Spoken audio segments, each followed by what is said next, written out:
In certain extreme situations, the law is inadequate. In order to shame its inadequacy, it is necessary to act outside the law, to pursue natural justice. This is not vengeance. Revenge is not a valid motive, it's an emotional response. No, not vengeance. Punishment. Tonight we have a chance to say, yeah, you're right. We're too extreme, we're too wild, we're too out of control, we're too full of our own shit. Or we have a chance to say, hey, fuck you, you're wrong. Fuck you, we're right. Because you have all made it to the dance. Because believe me, this is the dance. Start the show.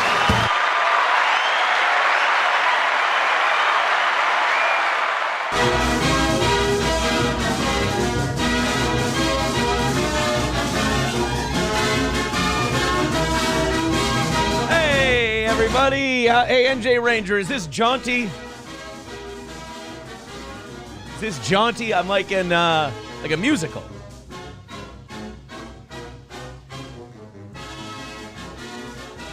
All right. Skol Vikings, let's win this game. Skol Vikings, honor your name. Go Get a first down, then get a touchdown. Rock 'em, suck 'em. Fight, fight, fight, fight, go Vikings, run up the score. You'll hear us yell for more. V-I-K-I-N-G-S. Skol Vikings, let's go. What's the, oh, I can't forget the Gallahorn. I'm sorry. Welcome to the show, everybody. It's, I'm a little late. We did a couple hours this morning, or tried to do a couple hours this morning. I was just not doing well. I was able to nap, sweat it out a little bit, get this machine back up and running again. NJ Ranger, thank you. I'm glad that you're happy. Gina Marie says, took a quick break to get his Adderall script filled. Get his Adderall script that was finally filled. No, I don't do stimulants. My thing is, my booze don't need nobody, as they say. And booze did me in this morning, boy. Last night. I mean, the booze did me in last night.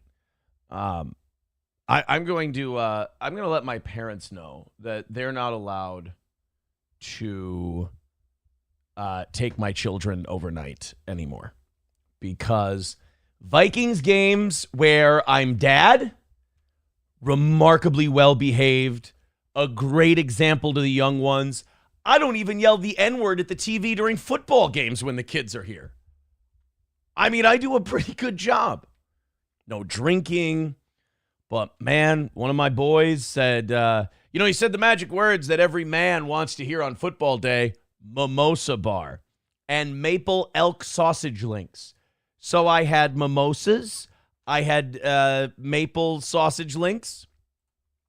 And we turned the world on its side.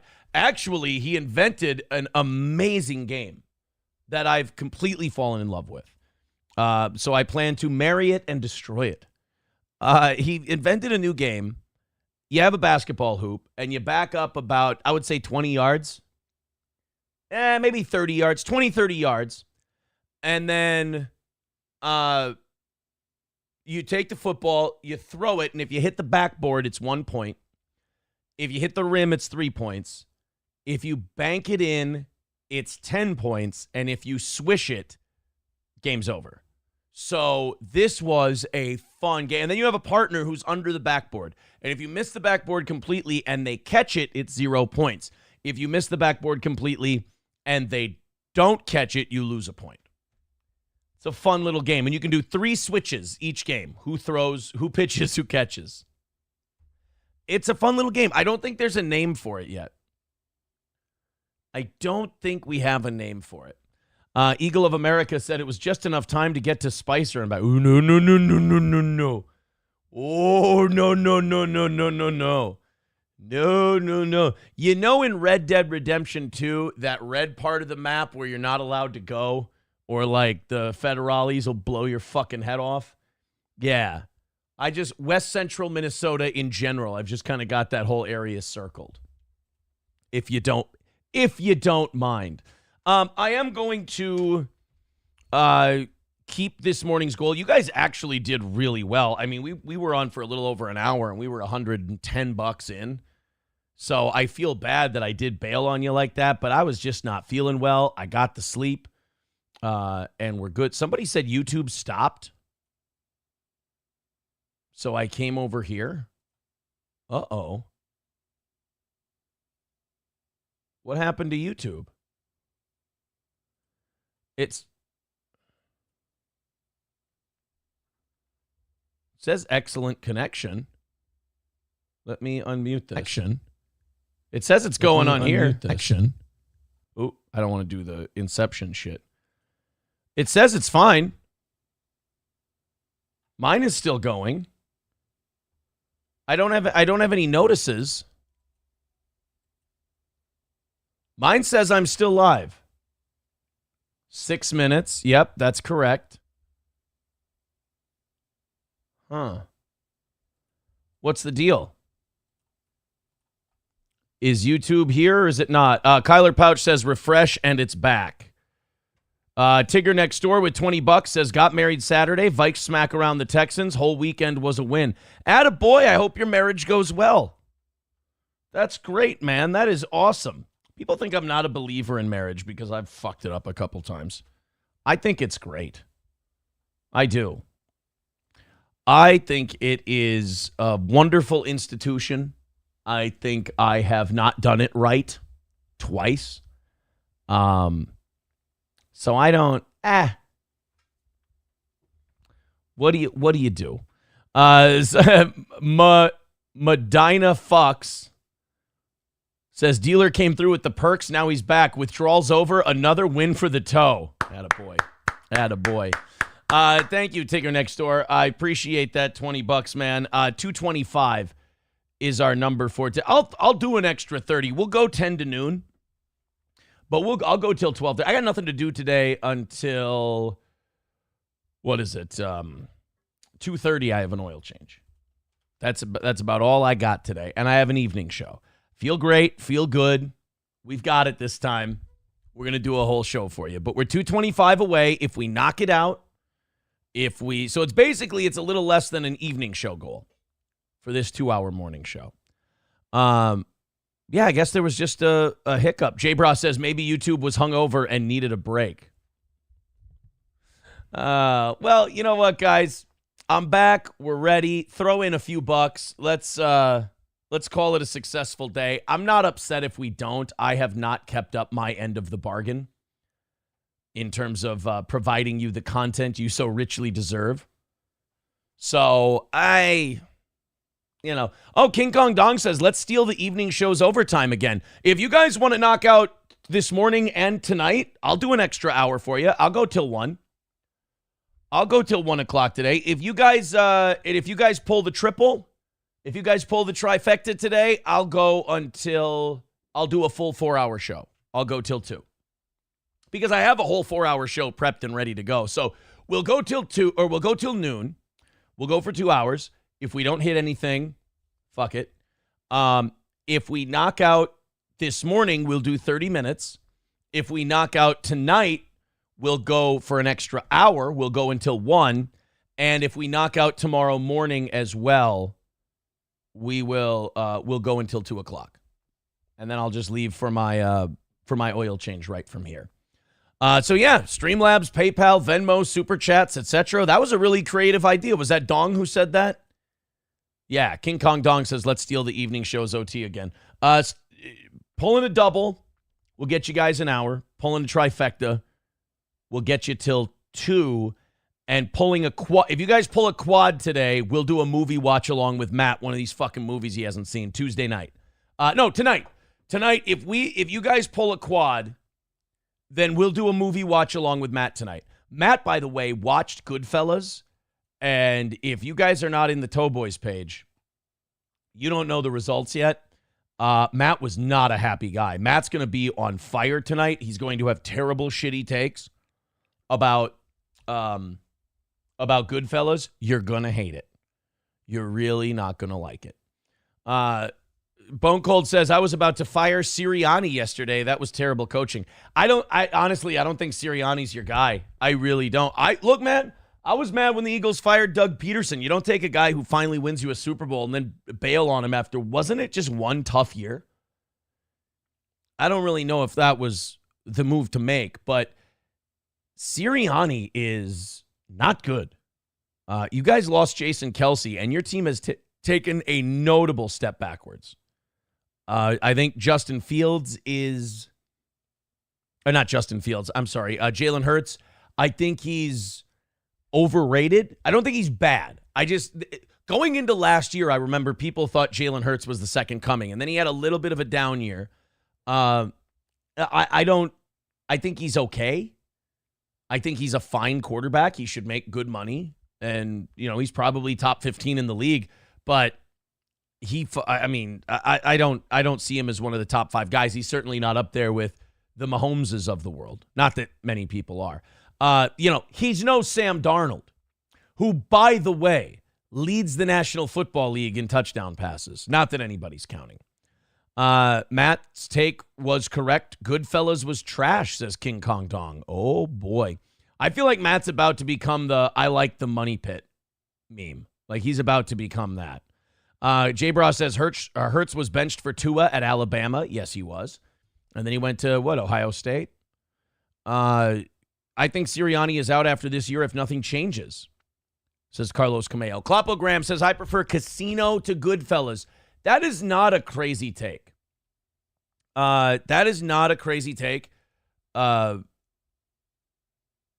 The Casino being better than Goodfellas. I know some people who would consider that blasphemy. But there are some days where I'm a Casino guy over a Goodfellas guy. There are days where I'm a Donnie Brasco over the Godfather guy, believe it or not, in terms of like mafia movies. It's just what you're feeling that day. Birdman with $1.99 says, is Johnny okay? I mean, I texted with him yesterday afternoon, and he was not feeling well. It sounds like flu-like symptoms. A fever on and off all weekend. And then I believe he's got an appointment Wednesday, and he won't be able to be here for the whole show for it. So I think Johnny's all right. I'll check in with him today, but I don't want to check in with him on the show. Casino is better than Goodfellas every day of the week, says Citizen M. Matt's retarded. He enjoyed Twisters, says Numero Uno Josh Denny fan. It's just, Matt is a great example of how there's no accounting for taste. It's just some people like different shit. That's all. Bone Cold says, at least the Vikings are looking like a juggernaut, unlike the Gophers, who allowed Iowa to be an offensive juggernaut. Dude, if Iowa ever wants to solve their offensive problems that they've had for years, just call PJ Fleck and he can solve it, because he solved the Iowa offense problem. Play the fucking Gophers. The Gophers were stellar for one half on Saturday. Stellar for a half. It was great to watch. And then that second half, I had to shut it off. At the end of the third quarter, I had to get rid of it. King Kong Dong says, Gangs of New York is better than Goodfellas 1 million times. I feel like that's defensible. I feel like that's a defensible take. Gangs of New York is a classic. It's very good. JH says, Aaron, thoughts on the movie Deer Hunter getting remade? You're not going to like my take on the Deer Hunter. I thought it was slow. It was boring. Weird. I don't know. I don't really like Deer Hunter at all. So if they want to remake it, go ahead. I don't like the idea that they just keep remaking shit instead of just thinking of a new fucking idea. But I mean, it's not a movie I really like or give a shit about, so I'm not going to be defensive about it. Bone Cold says a very underrated movie is Dante's Peak. Is that the Pierce Brosnan one? I think everything Pierce Brosnan's in is underrated. I think Pierce Brosnan is the most underrated Bond of all time. I think he's great. And maybe it's just because, that saying where they're like, you don't miss this, you just miss your childhood. Maybe that's why he's my Bond, because he was, GoldenEye and shit like that. I don't know. Citizen M says, am I allowed to genuinely ask? Usually when M says, am I allowed to genuinely ask, he's asking like a gay trolley question, or he's asking like one of those TMZ questions that are obnoxious and pointed, but I will say yes. Do you stand behind asking Johnny if he had a death wish last members only show? I was honestly surprised only because he hadn't said anything about SP or her dog. He hinted at it. But I was on my show, I was talking shit. Me using things for content and talking shit and getting on a roll and fucking going. You guys write that. Some of you etch that in stone, and now it's in a Bible. There's a steel-toe Bible people are writing, and they're like, this has to be canon. And it's no, sometimes it's a show. We're talking shit. Copperhead says, you're telling me the Gophers sucked second half? Was at the game. We should have stayed tailgating in the Sky Yuma lot. That's a good lot to tailgate in, too. Attaboy. 225 away from today.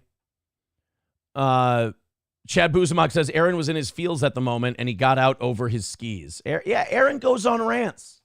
We know this by now. Aaron pops off. Aaron talks shit. And then people go, hey, do you remember that thing you said? I'm like, I never said that. And then they play it and they go, I didn't mean it. That's out of context. How many minutes is Matt okay with between explosions in a movie? Is 10 minutes too long? I don't know. Guys, we're 225 away. We do have a fun little offer for you today since I couldn't go this morning. We are going to do 2 hours. We are going to finish up our time for today. Regular overtime rules apply. If we knock out the 225, we'll do an extra 30. If we run a double today, if you knock out both, I'll give you the evening show's overtime. We'll do an extra hour. And if you pull a trifecta today and knock out tomorrow morning's goal as well, then we're going to go until 2 o'clock. So that is the offer. And if you pull a quad, we're going to do all of those things, and it's a Matt movie night, and you guys get to pick the movie. So that's the deal. The most underrated movie will be the Lifetime original Coke Fest, starring Aaron Imholtz. I can't have that, my name on that. Thank you. Is your tum-tum feeling better? You need to learn to drink like a man. I don't think it was necessarily the quantity. I think it's what I was mixing in there and not eating. There was a Bloody Mary. There was I can count what I had. And this is starting at 9-10 in the morning for the football party that I was at. Bloody Mary, old fashioned. 3 mimosas and 3 beers. That was my consumption for the whole day. So 8 drinks over the course of 9 hours. 9 to 6, 10 to 6, 8 or 9 hours. That shouldn't be that bad. I'm telling you, I fucking sucked at it yesterday. It was bad. Rachel says not eating is what gets my husband. Yeah, like I said, I never vomit when I drink. It's been ages, years since Adrian and I were doing weekly comedy shows. It's been that long. Since I was with my first wife, I can remember. And I puked the day after a comedy show. I do recall. All right, guys, let's get going. If you're feeling generous today, throw in. We appreciate it. You guys are the best. 450 of you checking out the show at a time we're not usually on. I'm pleased with that. That's nice. Thank you, guys, very, very much. Especially I hear YouTube's been a little fucky today. All right, enough football, because I will sit here and talk about the Vikings for the next hour and a half until we're done. I did want to play this clip today. This was interesting. I like these, man. I might start, I use Not the Bee almost exclusively for prep, but I like media. I'm really digging, and maybe I'll back off this once the election's over. I am just digging clips. I'm digging these interview clips. I'm digging these like CNN, ABC, CBS, Fox News clips. I'm loving them, man. People are getting bitchy. People are getting, they're getting fucking crazy and saying wild shit at each other and then doing wild shit. We had a guy, black Nazi porn websites, which I had no idea even existed. I actually still don't know they exist. I have not seen them. But, like, it is just, I mean, people eating dogs and cats, allegedly. People grabbing geese and ducks out of parks. I know Hobo's upset because I called them people. I understand Haitians. I get it, buddy. But it's just been a wild election season, and I'm kind of sad to see it go. I did say this morning that the polls were not looking good for Trump. And I did have somebody writing in saying, Aaron, those aren't the real polls. The real polls show that Trump's doing very, very well and that it's going to go great for him and everything else. And then I told my uncle, I said, God damn it, stop writing. But there's a clip from CNN this weekend where Michael Eric Dyson, if you don't know him, he's been around for a couple decades now. Michael Eric Dyson is one of these, white people are the root of all evil kind of things. And, everything to him can be broken down by race. And I'm not saying some things aren't about race.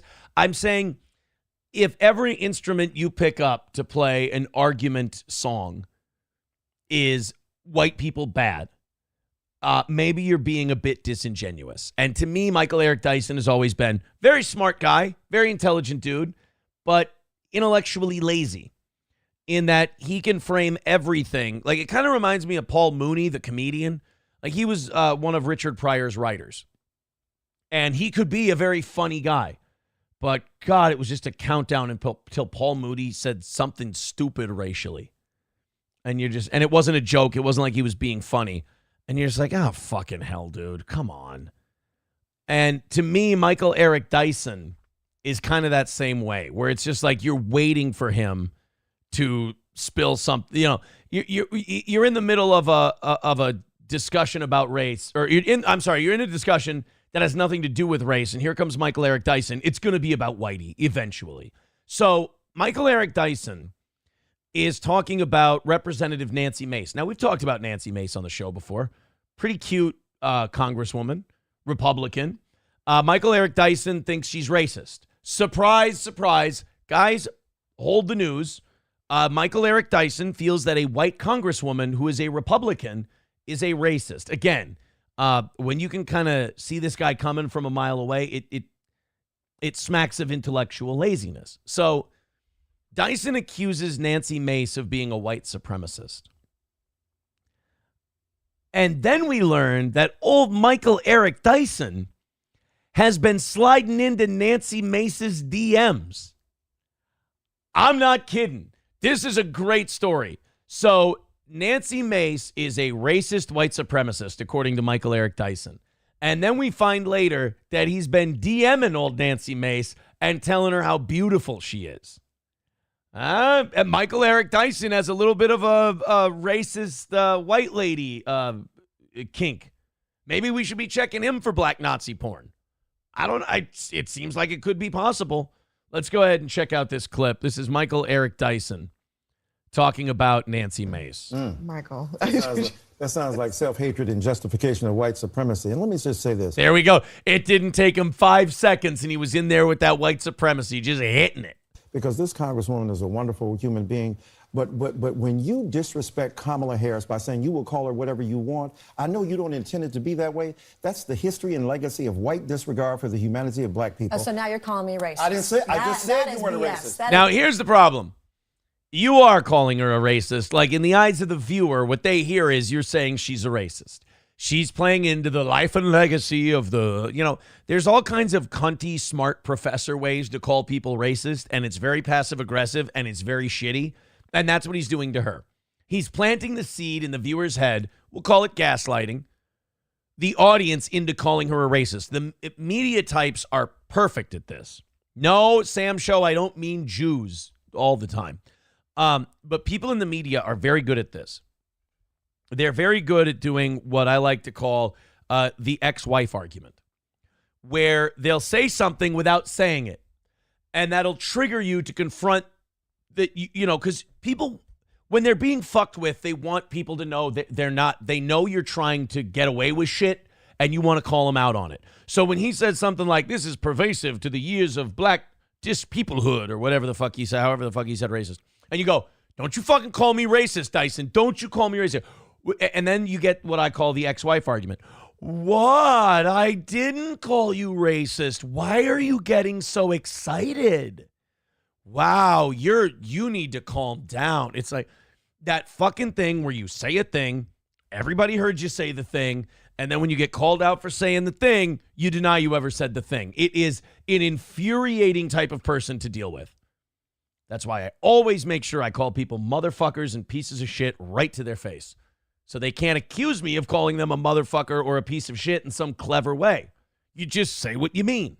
No, you don't have to intend racism to accomplish you are intending that Your I am disrespect racist, of Kamala and Harris that is part and parcel of a why can't tradition you of just- disrespect. It's offensive, Congresswoman, and it's, why can't you it's just? offensive. Why and can't I'm not calling you a disgusting. racist. No, I'm you saying are. what the You practice are. is You racist. are. You absolutely I'm are. saying the And practice let me- is let me disrespecting. No, what's disgusting That is is your disgusting. disrespect of her. Professor. This gentleman said, You know I what? didn't know her name. Disgusting He's to trying women to do is it. her disrespect of women. She doesn't know what a woman is. And if 25 years ago, White women don't have the ability to tell black women who paid the price of blood to make this country what it is, to tell them they're not real women. 25. What? But you little fucker. I love how he does that, and then he accuses other people of doing it. She didn't say she's not a real woman. She said Kamala Harris doesn't know what a woman is. I'm sure that's some kind of fucking trans argument we were having before this. But like, and then he goes, oh, you cannot tell black women who paid the price of blood. A black woman today did not pay the price of blood. Some of their ancestors might have. But Kamala Harris did not pay the price of blood. She paid the price of cum, maybe, but not the price of blood. So stop with that horse shit right off the bat. Number two, you're doing to her the same thing that she said you were. You're doing it again, Mike. You're doing the thing where you go, you make up something that she didn't say she said it, then she's going to tell you, don't say I said that, and you'll go, oh, I didn't say that. God, he argues like a bitch. 25 They years care ago, for your babies 25 years and ago, respected I your became humanity. the first woman to graduate from the Citadel, the Military College of South Carolina. Damn. I So call her fought my name way right. through it. So Tooth pronounce and her nail, name blood, right. sweat, Let and me tears. So actually pronounce her name And right. Kamala Harris, if Kamala. I were a Kamala. man, You said I this will We're not say calling you Nancy anything that I Nancy. want. It's Come on, Kamala. it's Kamala. You're doing this. Look at how much it drives them nuts, though. Like, I don't know enough about Nancy Mace to know if she's like a shit stirrer or whatever, but if she is a shit stirrer, she's very good at it, because look at, she just says Kamala and they go insane. Chuck Berry would love this table, by the way. They go bananas whenever, that's a probably lack of a terrible phrasing. They go insane when she says Kamala. Like, if you would just shut the fuck up and not react that way, she wouldn't keep saying it. She's trolling you. I feel like. I don't know for sure, but it feels like she's trolling. It's on purpose, Congresswoman. That's disrespectful. Just a second. If, You can't expect people to if a respect your man put service on if a you don't skirt respect and walked hers. that stage 25 years If you say someone's, what is RuPaul saying here? If you say someone's name wrong, then they shouldn't respect your military service? That's interesting. Okay. These people just, how do you expect people not to fuck with you when it's so easy? Like, how do you, when you fly off the handle about every little thing, how do you expect people not to pick on you? It's like being on the playground. If somebody picks on you on the playground and you cry or you complain or you know, whatever, they're just going to go harder. Ignore them. And instead they go, hey, it's Kamala. Why would you do? I can't believe it. Of course she's going to do it again next time. ago, she You're a would have white said woman it. She would have disrespecting a taken black that woman. achievement That's away from problematic. women. Professor That's Dyson, let me get in disgusting. here because That's- I want to that's play disgusting. one more bit. So that's Michael Eric Dyson a couple of weeks ago, basically calling Nancy Mace a racist, right? Check out what we learned about Michael Eric Dyson and his relationship, shall we say, with Nancy Mace. Remember, the bigot Nancy Mace. The racist that he wasn't calling a racist, but was calling her a racist. Check this out. This is Nancy Mace on the floor of Congress talking about Michael Eric Dyson. This is a bit of a bombshell. Like to also enter into the record a screenshot of a text message I received from the esteemed professor from Vanderbilt, Michael Eric Dyson, after my CNN interview, begged me for photos. In this text, he says, after calling me racist on CNN, shh, don't tell anybody, we look good together, and sent me a kissy emoji. What a creep. Michael Eric Dyson, Mr. Morality, and what's all good racially is a fucking creep sliding into DMs. It's pro wrestling. All of it's pro wrestling. He is on TV. You would think that he thinks this guy is this woman is the fucking devil, that she's the most terrible person ever. She's a racist. She's this. She's blah, blah, blah, blah, blah. And then right after the cameras turn off, hey, can I get a picture with you? Hey, can I get a picture? Can I get a picture? Let's get a picture. Come on. We were on TV. I was like, I don't have that phoniness in me. Like, I wouldn't be able to take a picture with Michael Eric Dyson after he just called me a racist a bunch of times. You know, and then I would also tell everybody, I would be like, this motherfucker tried to take a picture with me and be all buddy-buddy with me. It's kind of like that Aussie guy thing where we had that epic thing where I fucking, come on. You guys, I think enough time has passed. You don't have to be sensitive about it. I sniffed out what he was trying to do, and I didn't let him do it. And then, you know, I just went at him, rat fuck piece of shit, had some really good lines in there. And then he, like, after we're done, after the show, everyone's going, oh, that was fun. Oh, that was crazy. Oh, that was fun. That was, oh, man, that was wild. Thanks for playing. You know, like, everybody basically like, all right, goodbye, Sam. Goodbye, Ralph. That kind of a thing. And then he sends me DMs like, hey, thank you. I was doing that to get attention for my channel and this and that. And like, thanks for playing along and blah, blah. And it's like, none of these people fucking mean it. None of these people have the courage of their convictions to be like, fuck you. You know? Like, and I'm kind of criticizing Nancy Mace here, too, because Nancy Mace should have been like, fuck you. You just called me a racist on national television. I'm not taking a fucking picture with you. But then I'm glad she did take the picture, because then we get Michael Eric Dyson being like, we look good together, kissy face emoji. What a fucking creep. Without Then objection. the guy says I'm gorgeous in all these photos. I don't think he's that bent out of shape on how anyone pronounces Kamala. There you go. Nancy, I love that, man. If you got receipts, fucking use them. Use your receipts for sure. J. Bra says those titties, though. I mean, that was kind of the point I was trying to make. That was kind of the point I was trying to make was, you know, them titties, though. I think J. Bra saw through what I was saying, and he goes, all right, translation, those titties, though. It just took me a long time, you know? It just took me a long time. Citizen M, I don't know who those people are. Citizen M, do they have any viewers? I don't even know. I mean, enjoy. Maybe it'll get you a bump. You know, the thing is, people try to like follow this show because it gets attention. It's popular. So they try to kind of piggyback off that, but it really hasn't, other than like saving Patrick Melton's entire streaming career, which was dead, and I resurrected it. And now he's trying to destroy it again. He's trying to destroy what I built. His show. Patrick Melton is now publicly trying to destroy himself. That pisses me off. I saved this guy. I built him. I made him what he is. And now he's trying to destroy himself. But like everyone else who's tried it has not gotten a bump from it. And here's why. You have to have something to say. You know, it doesn't have to be right. It doesn't have to be true. But you have to have something to say. You know, you can't just play something and go, I don't like this person. You're going to look retarded and nobody's going to care. Like, no offense. It's kind of what happened to Keanu when she tried to do this. Notice it didn't go very well. Gary M. becoming a baby boot. Thank you very much, buddy. Informal Warfare with $2 says, hello from Amsterdam. Oh, hello, Informal Warfare. I'm sure there's people who can kind of check in during this little special time we're doing here. That don't usually get to check in. AU versus RX with $2 says Aussie guy was talking about an e-girl's breasts on X. Okay. Is he allowed to do that? Is he allowed to talk about a girl's tits on X? That's allowed, right? I think that's fair. Numero uno Josh Denny fan says, I tried watching a clip of Keanu on their show, supposedly getting torn apart by them. A clip of Keanu on their show, supposedly getting torn apart by them. It was boring as fuck, and I turned it off after 4 minutes. Somebody was shitting on Keanu, and they sucked. I can't keep track. 2:20 away from doing an extra half hour today. Really, we're kind of doing this to make up the time that I lost being a little under the weather this morning. So we're going to go till noon. If you guys want to throw in a couple of bucks, then we'll go until 12:30. If you knock out the evening show's number, then we're going to give you their overtime. I know a couple of people in the chat were like, let's do that thing where we steal the evening show's overtime. Well, I'm not against that. That's like, you're giving me more money. I'm not going to be upset.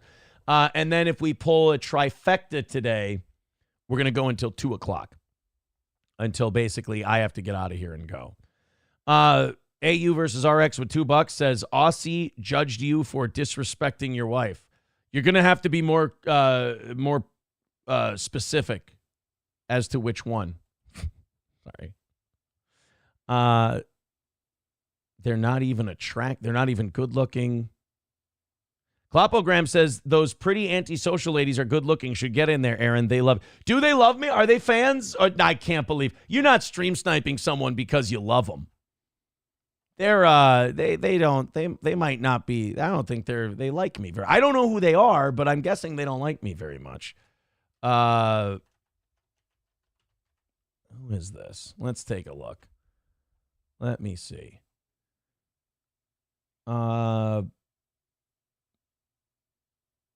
Okay, so they've had Lemmy on. That didn't do great. 168 watching. That's not terrible. Leave them alone. Don't be a dick. Don't be a dick to them. Let them go. Let them do their show. They're not doing anything. They're not hurting anybody. Got 168 people. You put, I think they put Nick's name in it and my name in it. You put those two names in a video, you'll get a nice little bump from it. That's for sure. They're just trying to do a show. They're just trying to talk about shit they think that'll pop them a number. You know, do we know each other? No. Do we know anything about each other? No. They're just trying to piggyback to get a little, I've done it before. Everybody's done it before. It's all part of the game. Leave them alone. Don't say anything mean about them. They're fine. AU versus RX with $2 says AG was hitting on her, asking her to bring him out. Aussie guy? Oh, Aussie guy was this e-girl. I don't care about Aussie guy. He's another one who just let him do his thing. The numero uno Josh Denny fan is shitting on these girls. He says they make Keanu not only look like a talented on-air personality, but they make her look like a 7. They were shitting on her. Yeah, I don't know anything about him. And I'm certainly not going to go search it out. I got Vikings shit to watch today. Chad Zumach, I wish that was the real Chad Zumach, says they were shitting on her hard.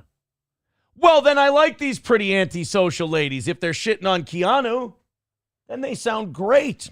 What's not to like? Like I said, you guys, be nice. We said their name. That's probably the highlight of their day. They're doing a little show, trying to, get a little attention for themselves, talking a little shit about dramatic things. Leave them alone. Plus, they're shitting on Keanu. Leave them alone. They're having fun. All right, let's, I got to tell you guys about something I got this morning when I woke up from my little siesta. What's this? Uh-oh. Oh, okay, that's okay. I was looking at I got an email about from State Farm that says, is that true? JH says, Aaron, Chrissy Mayer was blaming you for Nick Rekieta's downfall. Me? See, I would have said it was the other way around. Like, if I hadn't gotten out of that fucking cyclone of shit, that could have brought me all the way down. Almost did. I would say it's the other way around. He was already a mess when I met him. I mean, high on Molly the fucking night of the show. He licked my face the fucking first night we met. We're at Benton Station. Fucking licks my face. Like, come on. We're not licking faces. Stop. He did that like 3-4 times. He was a face licker. Don't be a face licker. Kiki cried because she couldn't win over those hags. Why are we calling them hags? I don't know who these people are. Should I snipe them sniping me and we can see? I don't think they're hags. They're just trying to do a fucking show. Why do we got to go right to hags and evil and awful, especially when they hate Keanu? What is it? Pretty social? Pretty antisocial. Oh. Smile for me, baby. Where are they? They're live right here. Whole exchange that he has with the chat right now, like with like, oh, you know, this. I thought they were watching me live. They're not watching me live? Fuck that then. They're doing something from a week ago. No, we got to be able to interact. We got to be able to talk to each other. They're late on this. You know what I think? Is this one of those shows where, like, once the shows that are kind of onto shit right away latch onto something, they grab onto it. They see how well it does, and then they grab onto it after? Yeah, that's no good. You can't do that. You got to be more on top of shit. That's why I had to stop doing a lot of the drama stuff. It's just too much to keep up with. It's just it's too much. It's too much of a time suck for you. It's Chrissy's fault for having a comedy show. They should have never met. Well, no, I think Chrissy and I worked together to book that. She was looking for dates, and I said, well, come up here to Minnesota. So that was kind of a dual thing. So anyway, State Farm sends me this email, and they said, we're sending an adjuster out for your claim from March 1st. And I'm like, I didn't have a claim March 1st. There's no claim on my account from March 1st. And I'm thinking what it could be was it could be from April's truck, the claim she kept trying to have done. I don't think she knows that I removed her from our auto insurance. That I don't pay her fucking auto insurance anymore. So I think that might be, yeah, auto claim on 2020 Chevy Silverado, estimate pending. I thought she already got multiple checks sent out for this. Oh, did she get in another wreck on March 1st? Uh-oh. Uh-oh. Oh, she hasn't cashed. Oh, interesting. So she hasn't cashed the check from the, oh, this is interesting, because I can track it on my State Farm thing. She hasn't cashed the check that they gave her to fix her truck from when she hit that deer when we were driving. But if she's not covered on my insurance plan anymore, does she get to use that? Or because it happened while she was covered, she does get to, I don't know. But March 1st was not the day we hit the deer. It was back in January or February. Well, that's interesting. Auto claim pending. Estimate pending. We scheduled a State Farm appraiser to prepare your estimate. Okie-doke. Okie doke. Citizen M says, we were confused because the other day you said you were still paying off cars. Oh, no, just mine. Just mine. And that's like less than a year left on the old Tahoe. The old Tahoe has about a year left. All right, guys. Oh, God damn it. These fucking, I tell you what, one thing I cannot wait for is I cannot fucking wait for this political season to be over with. All of the fucking polling calls and that kind of shit. Ugh. I want to look this group up.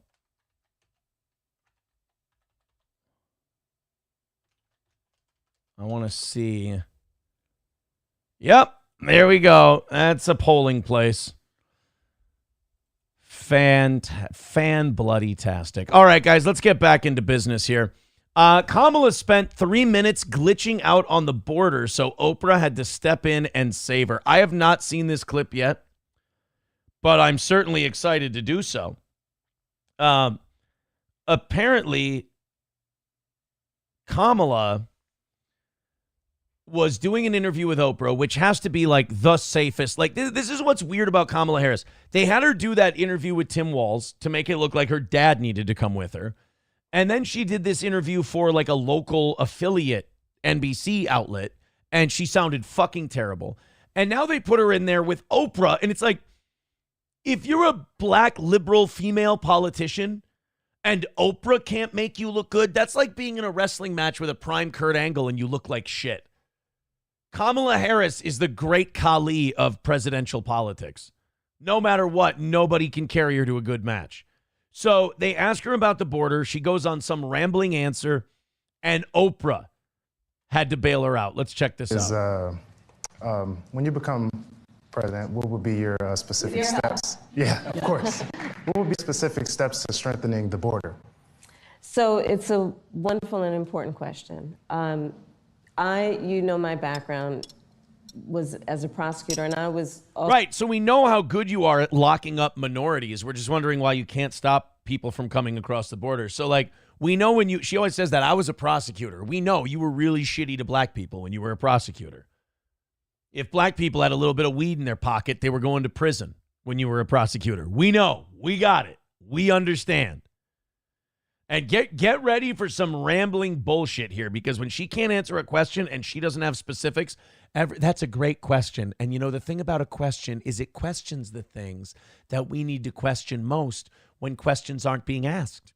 So when your question is asked, we immediately now begin to question the very thing you were questioning. So these questions can be answered, and we can move forward into a stronger tomorrow. Thank you. What are you going to do about the border? also the elected attorney general for 2 terms of a border state. So this is not a theoretical issue for me. This is something I've actually worked on. Okay. I have prosecuted transnational criminal organizations. That's fucking racist, dude. You're prosecuting trans people? Your base is not going to like that. So far, this guy asked her, what are you going to do for the border? And 30 seconds in, she hasn't said a goddamn thing. For the trafficking of guns, drugs, and human beings. Guns, drugs, and children. I take very seriously the importance of having a secure border and ensuring the safety of the American people. Okay, but what he asked was, what are you going to do about the border? How are we going? Yeah, we understand drugs bad, guns bad, people bad, border secure. How? What are you going to do? I would laugh my balls off if just one time she would go, we're going to build a wall. It's going to be a great big wall. It's going to be huge, and the Mexicans are going to pay for it. Sadly, where we are now can be traced most recently back to the fact that when the United States Congress, members of the Congress, including some of the most conservative Republicans, came up with a border security bill. And here's what that border security bill would have done. It would have put 1,500 more border agents at the border. Let me tell you, those border agents are working around the clock. It would have just been about giving them some support and relief, which is probably why the border agents actually endorsed the bill. No, well, yeah, because it'll give them more money, so of course they like it. But it's not a matter of, having people on the border. You guys don't let them do their job.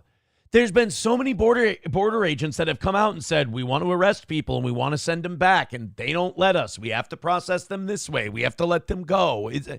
You got to let them enforce our immigration laws.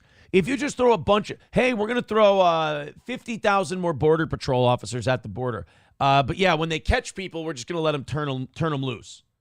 That doesn't matter. You just got 50,000 more people with their thumb up their ass then. We didn't do anything. It would have allowed us to stem the flow of fentanyl. And I'm looking at people from all over the country here. So I don't need to tell the folks who are watching this what fentanyl has done to families, to kids in our country, and the need to take seriously stemming the flow coming into our country. Yeah, I mean, people's kids are getting into drugs. It's fucking terrible. Yeah, some parents are giving their kids drugs. Some parents, their kids get so much drugs in them that it looks like they've been using them every day or every weekend. It's fucking crazy out there. Can you believe that? I bet you some of you don't even believe that exists, that it's never happened before. Oh, en contraire, mon frère. And addressing that extraordinary and tragic issue in terms of its effect. The bill would have allowed us to have more resources to prosecute transnational criminal organizations. Transnational criminal organizations. What do you mean? What do you mean by transnational criminal organizations? Do you mean drug cartels? It would give us a chance to prosecute the drug cartels. Okay, great. That's not just what we're talking about, though. We're talking about not shutting down the border necessarily, but catching people who are breaking the law and coming here illegally and sending them the fuck back. That's what we're talking about. You never address that issue. We're not having this problem of millions of people coming across the border because the cartels are sending them all. You could wipe out the cartels. You could decimate them. You could fuck them up. You could capture them all. We'd still have millions of people coming across the border illegally that aren't supposed to. How are you going to fix that? She doesn't have an answer. She's fucking rambling. And it would have been part of the solution. And Donald Trump called up those folks and said, don't put that bill on the floor for a vote. He blocked the bill. Right. All the power he has. So you were the vice president. Joe Biden was the president. But Donald Trump, who had no title, who lost the election, who doesn't, the Republicans don't even have a majority in the Senate. Somehow Donald Trump was the powerful guy that made them stop. Wow, that's amazing. That's incredible. He's a Svengali. And you know why? Because he'd prefer to run on a problem instead of fixing a problem. And he has put his personal political security before border security. Because understand, even in the intervening months, what that bill would have done to give support to folks who care about this issue. And this again gets to the point about what does leadership really look like? And is it about you or is it about the people? Is it about anybody else just sit there like she literally, like when I play clips on the show, I am intently listening. I am hearing them. I am commenting on them. There is something about the way she talks. There's something about the way she babbles that I zone out. And I panic for a second because I start hearing her again and I go, I don't remember what she just said. I'm supposed to comment on this for the show. And I don't even know what the fuck she said. I zoned out. I don't know what she was talking about. She's hopeless. But she's not hopeless because she might win. People might vote for her. Running on problems or fixing problems. My work and my career has always been about saying, let's fix problems. Okay. Let's address the... For 3 minutes, he just asked you, what are you going to do to fix the border? And you said there was a bill and there were transnational criminals and Donald Trump fucked it up. What are you going to do? You bitched about a bill that didn't pass. Okay, so that's not it. Do you have some other ideas? Say what you want about Donald Trump. And yes, he's a buffoon. But he can answer that question. The needs, because we know it's within our capacity to do that. So to answer Justin's question, now that that bill has gone and hasn't passed, will you reintroduce that? Absolutely. And when I am elected president of the United States, I will make sure that bill gets to my desk and I will sign it into law. Thank you, Justin. Thank you. Oprah literally just had to step in and go, okay, so back to so we all heard what you just said. Now, what about that fucking thing that guy just did, that he just asked you? Are you going to do this? And she, like, Oprah had to walk her through it.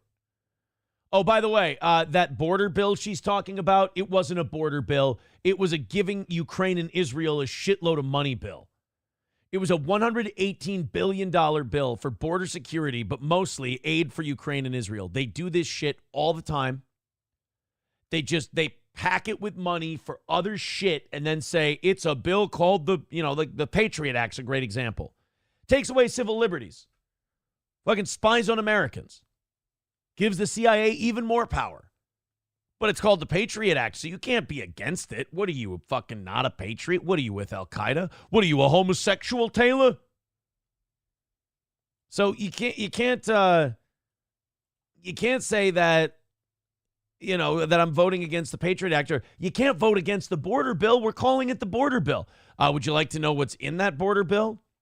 $60 billion to Ukraine, $14 billion to Israel, $2.4 billion to support operations in the U.S. CENTCOM and address unrest and combat expenditures in the Red Sea, $10 billion in humanitarian assistance to Gaza and the West Bank, Ukraine, and other populations, $4.83 billion to support Indo-Pacific allies and deter Chinese aggression, so Taiwan money, $2.3 billion to continue support for Ukraine refugees displaced by the war we started with Russia.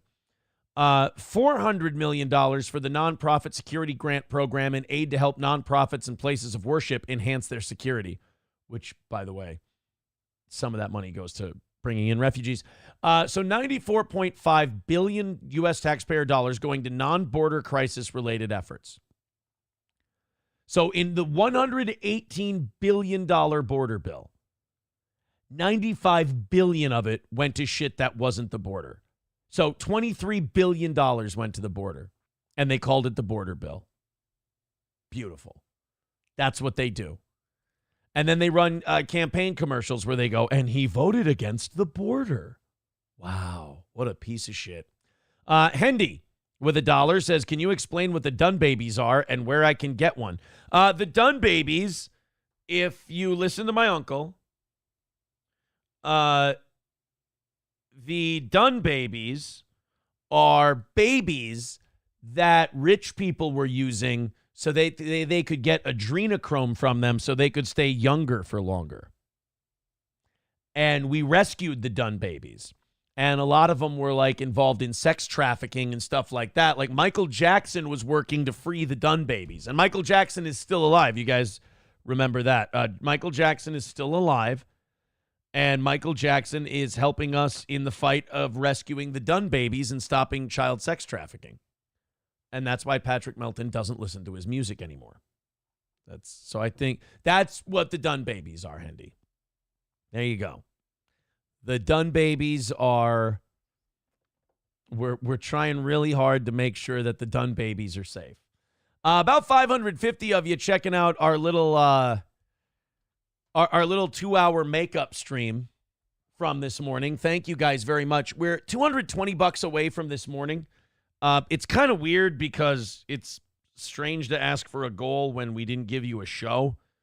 But if you want to knock it out, we will do 30 minutes of overtime. It would be nice to pocket a little something from today, but we understand that we did not do what we promised you guys would do. So we're not going to hammer on that too hard this morning. But if you want to throw in, a little bit helps. It's great. And plus, we will give you 30 minutes of overtime. If you knock out today and tomorrow, the audience was asking about stealing the evening show's overtime like they've been doing last week.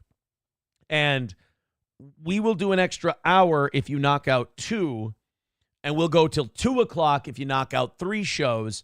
And if you do the quad, we'll do all of that. Plus, we'll do a watch-along movie night tonight with Matt. We'll make him watch one of the movies that he hasn't seen yet. Bigot on Socialist Media says, looks like you're feeling a lot better than earlier. I am. I got a little more sleep. I got rested, and I'm feeling much better. I'm excited to go get something to eat here in a little while, in about an hour when we're done, unless we, again, knock out that 220. Looking forward to going out, getting something to eat, putting some food in my belly. And then I have an oil change at 2:30. We'll do the oil change. I'll come home. I'll do show prep. And in between then, I'll watch a shitload of Vikings content. So we now have... Oh, did you know that Anna Delvey is on Dancing with the Stars? Anna Delvey, why are you so poor? You just look fat. She's Citizen M told me about this. Anna Delvey is on Dancing with the Stars. She looks good. And people are mad that she is on this show because she's famous for going to prison for being a scam artist. If you don't know who Anna Delvey is, she's a woman who tried to start a foundation, and she posed as an heiress who had hundreds of millions, if not billions of dollars. And she was trying to get financing for this big-ass building and this big-ass foundation of hers. I think it was it $40 million? She was trying to get from a bunch of different capital groups, like huge banks, like serious players that most of us cannot even talk to. And she almost got it. Like, she almost got the millions and millions of dollars that she was going after. It's an amazing story, and she did it all with smoke and mirrors. She never had any money. But she would get people to give her money. Or she would use credit cards and then max them out. And I mean, it's a wild story. There's what is it? Inventing Anna is the miniseries on Netflix. It's really fascinating. You should check it out. But she's on Dancing with the Stars, and people are pissed about it. I mean, to me, like, if you do your jail time, if you serve your term, like, it's over. It's done with. It's like OJ. You know, OJ would be out doing stuff, and people are like, how the fuck should he? He's a murderer, blah, blah. OJ got convicted of the kidnapping and the robbery thing, and he went to prison for, I think, 8 years, and he got out of prison. He's allowed to live a life now. In a bizarre programming move, ABC's Dancing with the Stars has cast fake heiress Anna Delvey of grand larceny and fraud fame as one of the contestants this season, competing against Olympic gold medalist Steven Nedorosik, the latest Bachelorette Jen Tran, NBA star Dwight Howard, and others. Delvey has the dubious honor of being the only competitor this season who had to obtain permission from the federal government before she was able to travel to Los Angeles to film the show. Her current bond conditions restrict her travel within only 70 miles of her residence. Oh, man, I wonder what that's like. I wonder what it's like to not be able to leave the state you live in without getting clearance from the court first. It's weird. I was asking somebody this weekend, I was like, hey, you guys want to go to Lambeau next weekend for the Vikings game? And they're like, oh, that might be fun. Maybe we can go to Lambeau. And then I was thinking about it. I'm like, oh, shit. Who the fuck do I have to call if I want to go to Lambeau? Like, do I call Stearns County? Who do I have to call to ask them if I can go to the Vikings game in Wisconsin? And, like, what if they say no? Like, no, we're not going to let you go to a football game. It's like, well, that's fucking wild, you know? It's a weird part of our system, right? Because they'd say, you know, you're innocent until proven guilty and all that. But, like, they can still, you know, limit you and restrict you and all that and take away certain rights. It's just, you know, it's not something that started with me. Like, it's something we've always had. But it's kind of weird to think about. I've never had that before. Delvey, whose real name is Anna Sorokin, was convicted by a jury in 2019 on 8 counts of theft, 1 count of attempted grand larceny, 3 counts of grand larceny, and 4 counts of theft services. She was acquitted on 2 counts, attempting to steal more than $1 million from a bank. Nicknamed the fake heiress, she was accused by prosecutors of ripping off friends and strangers, claiming to have a German mega fortune, the whole deal. After her conviction, she was sentenced to 4 to 12 years in prison and was ordered to pay a $24,000 fine and restitution in the amount of $200,000. She ended up serving just under 4 years at Rikers upon her early release for good behavior in February 2021. She was supposed to immediately return to Germany, but instead she stayed. More specifically, Immigration and Customs Enforcement alleges that she overstayed her visa in the United States. So now this chick is she's an illegal immigrant too on top of all of it. She's the only illegal we've actually busted in the last 4 years, believe it or not. Overstayed her visa. Delvey was then arrested by immigration authorities in March 2021 and held in detention for 17 months before she was released on house arrest with an electronic monitoring bracelet to track her comings and goings. Delvey is still fighting her deportation, seeking asylum, and insisting that she must stay in the U.S. so she can appeal her criminal conviction. Wow. This is something else, man. She was accused of not paying her rent and was sued by the landlord, who alleged in legal filings that she owed more than $12,000. She ended up moving out. And the Netflix deal, Delvey sold the rights to her story for $320,000. But in the state of New York, criminals can't profit from their crimes. So she had to pay her victims back first. So she took the $320,000.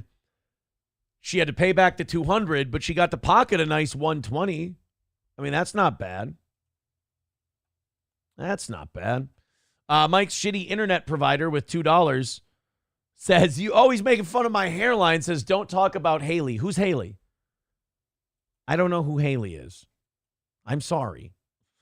Oh, you talked to Stearns County. Look at this. People are actually answering me on who I talked to about getting going to Lambeau. I'm probably not going to Lambeau on Sunday. I'm going to take it easy for this next Vikings game. I'm going to watch it from the comfort of my home, drinking a soda, having some chips and dip, and I'm going to, keep it pretty low profile. Brian with $1 over on PayPal. Thank you, Brian. I appreciate that. Guys, 2:20 away from today. Like I said, we're doing an extra 2 hours because, I wasn't feeling so well this morning. So, unfortunately, we couldn't do a full show. I was kind of banking on, I forgot that Johnny couldn't do the show this morning, that he wasn't feeling well. And so I was kind of hoping to bank on him and kind of lean on him this morning because I knew I was going to be kind of hungover and not feeling well from the Vikings 3-0 start. But then then when I forgot, and then I remembered that Johnny wasn't going to be on, I'm like, oh fuck, I got to go back to bed for a little bit. So not asking you to knock out the goal, or not saying it's like you have to. It's fucking blah, blah, blah. I haven't held up my end of the bargain today. So we'll give you lots of rewards. We'll give you lots of overtime if you knock it out today. But if not, I see this more as me owing you time for being very unprofessional this morning. Former CIA director Leon Panetta, I think he was Bush's guy, wasn't he? Wasn't he the Bush administration dude? Panetta? Or was he Obama? I can't remember. Leon Panetta. Panetta CIA. Confirmed by the Senate in 2009. Okay, so he was Obama's guy. Panetta was Obama's CIA guy. He's calling this Israeli pager explosion operation terrorism. And you know what? Good for him. Finally, somebody calls this shit out. Because it's been the pager thing and was it walkie-talkies or whatever, or phones? Israel rigging these things to explode and then people celebrating it, going, isn't this fucking awesome? It's like, yeah, not if you're the clerk who got part of her face blown off when you blew up this terrorist pager. Like 3,000 people were injured in this operation, just the pagers alone. 3,000 people were injured. You're not going to sit there and tell, some of them children. You're not going to sit there and tell me that they were all terrorists. Like, it's a shitty move. If Hezbollah did this to Israelis, this would 100% be considered terrorism. There are no good guys in this Middle Eastern thing. There's shades of gray. Israel is, if Israel wasn't our little puppy, or I would argue we're theirs. If Israel wasn't under our protection, they would be on, Netanyahu would be on trial for war crimes. This is really wild stuff. And thank God, Leon Panetta is the only person I'm seeing on major news sites that's going, yeah, this is fucked up. This isn't okay. You can't be doing shit like this. Let's take a listen. Still exploding pagers and walkie-talkies on the scale that we saw this past week, killing dozens and injuring thousands, including children. Some viewed as a deception one step too far.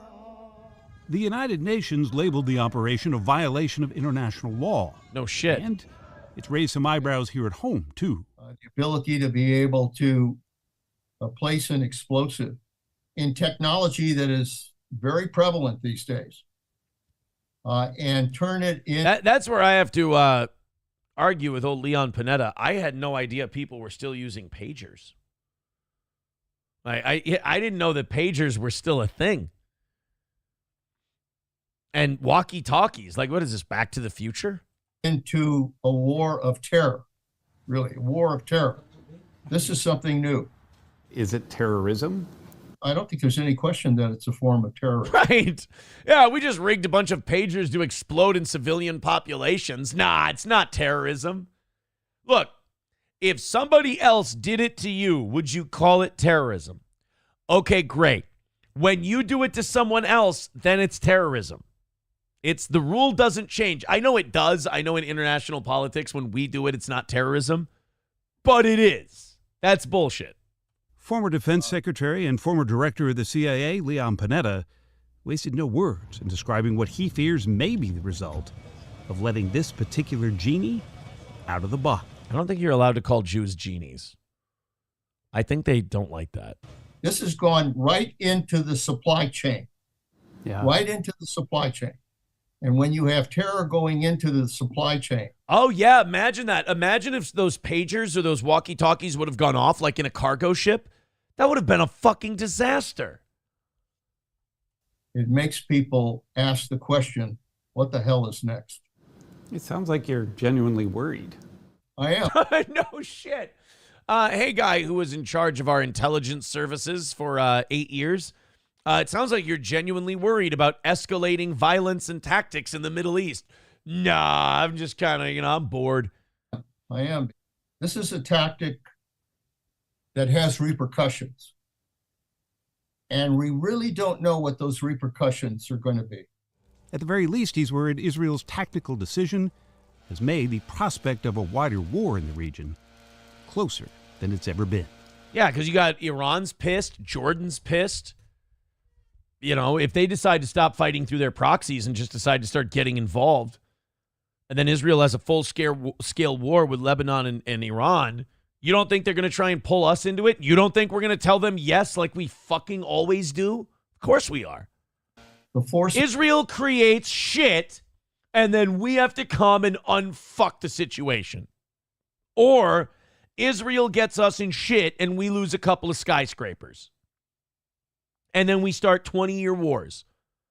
All because we back Israel whenever they fucking bomb a hospital or blow up people's pagers or kill a bunch of kids.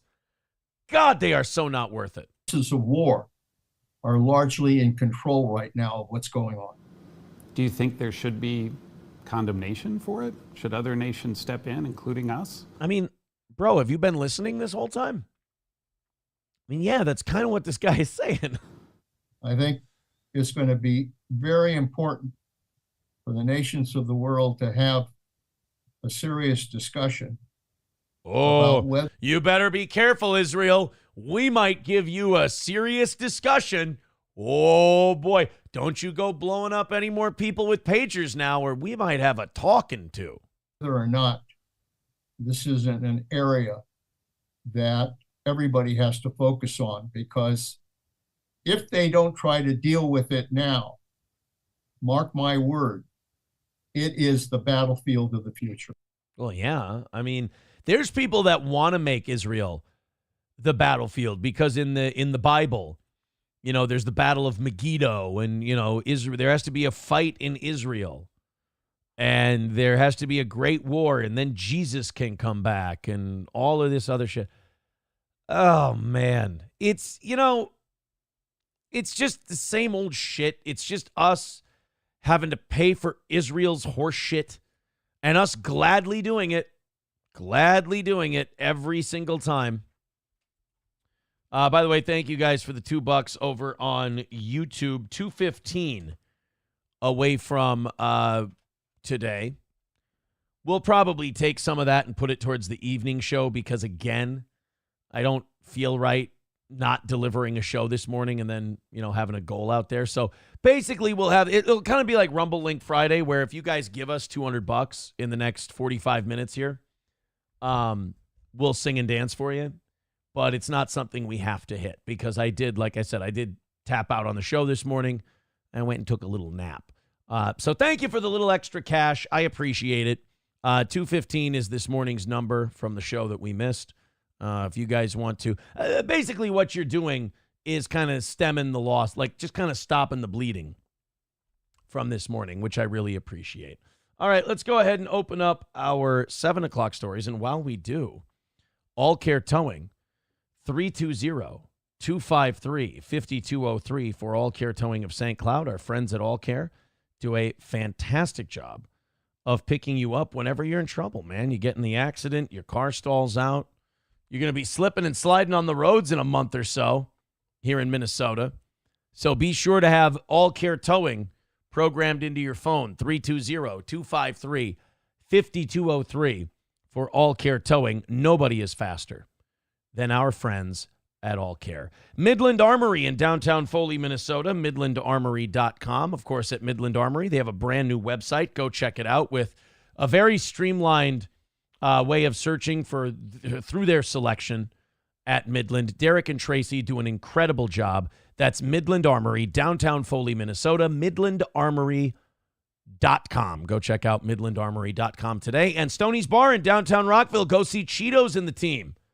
And who is it? Grand Poobah, who's doing some bartending as well. Go check them all out at Stoney's Bar in downtown Rockville. That patio is awesome every day, every weekend. Stoney's Garage, the outdoor bar, that's great too. Live music on the weekends, bike night on Thursdays with Wild Willie's Sandwich Shack. Go see our friends at Stoney's Bar in downtown Rockville. That's Stoney's. Go see Cheetos and the crew today. Let's go ahead, since we have about 45 minutes. I'm distracted as all hell because, boy, do I just want to talk about the fucking Vikings all day. I want to hear about the Vikings all day. When I get off the air today, I'm going to be watching Vikings shit. By the way, Johnny texted me and said that bill was $216 billion. Only $60 billion of it was for our border. The rest was for Ukraine and Israel. Yeah, I mean, it was a real shitty deal. And like I get a kick out of the fact that Kamala Harris and Joe Biden are both like, oh, well, and Trump, he killed it. Trump was he the guy in charge who was killing the whole thing? That's interesting. The guy who had no government job versus the people who were actually in charge of it. Interesting. Hey, has anybody seen the new Beetlejuice movie yet? I really want to take a look at that. I think it's on Amazon. I think I can stay home and watch it, which is nice. I really want to see that new Beetlejuice. Good Samaritan saves elderly flower vendor who was being robbed and beaten. Why can't I? Oh, can I not watch this one? Did they take it down? Oh, shit. That sucks. Huh. Well, this YouTube is age restricted and only available on YouTube. Oh, here we go. Okay, good. Here we go. I'd like to see more shit like this. When people are getting fucked with and, they're being bullied and pushed around. Just somebody who has nothing to do with it jumping in and just rocking somebody. Just putting them in their place. I like it. Before we get to this story, Jess Wig says, yes, Beetlejuice is badass. Watched it 3 or 4 times now. They did a good job. I saw Beetlejuice in the IMAX all by myself, says Frostalicious. Well, that's okay. Go into a movie by yourself every once in a while. I almost went to the Vikings game by myself when everybody bailed on me. I almost went and got tickets for myself and just went. God damn it, Pat McAfee's live. My Purple FTW guy has been spitting out video after video today. I already watched Chris Sims and Mike Florio talk about the Vikings. Jesus Christ. It's just going to be... We're 3-0. When's the last time we started 3-0? It hasn't happened in the Cousins era. I'm guessing it was 2016 was the last time we started 3-0. We started 5-0 in 2016 with Sam Bradford, and then the fucking wheels fell off. I mean, it just all went to shit. We didn't even make the playoffs that year. But, oh boy, I just want to watch football shit. All right, give us some money. Streamlabs, PayPal, Venmo, Super Chats, Rumble Rants. Let's check this out. Good Samaritan stories after a flower vendor was attacked. What kind of piece of shit do you have to be to beat up a flower vendor? A guy literally just pushing a cart, hawking flowers, and you got to fuck with him? Why? What happened? What's wrong? Says he is grateful to the man who rescued him from a brutal beating. Fox 7's Christy Fajardo spoke to both of them. She's live in Lenox. Christy. Yeah, Alex, both men know what it is to struggle, and Juan Diaz here knows all too well how dangerous it can be to sell flowers on the street. You'll usually find him. So he just grabs a shopping cart, loads a shopping cart up with flowers, and just goes and peddles them like in the supermarket parking lot.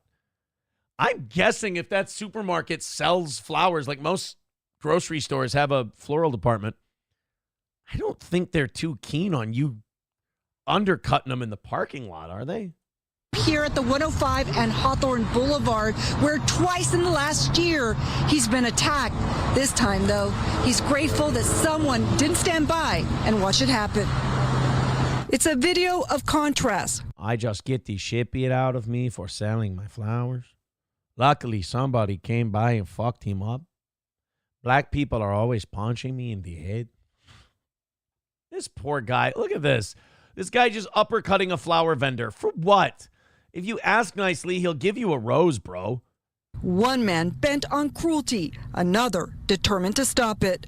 That's there we Gerardo go. Plasencia, who came to the rescue of 63-year-old street vendor Juan Diaz, who was being beaten and robbed by a much larger man last month. This is just some of his injuries. It was an impulse, Plasencia tells us in Spanish. Truthfully, I don't know how I did it. I saw no one was doing anything. But later, when I reflected, I thought, thank God the man wasn't armed. Right? Yeah, he kind of jumped into action. Hey, Danny Trejo, what's up? El Tortuga.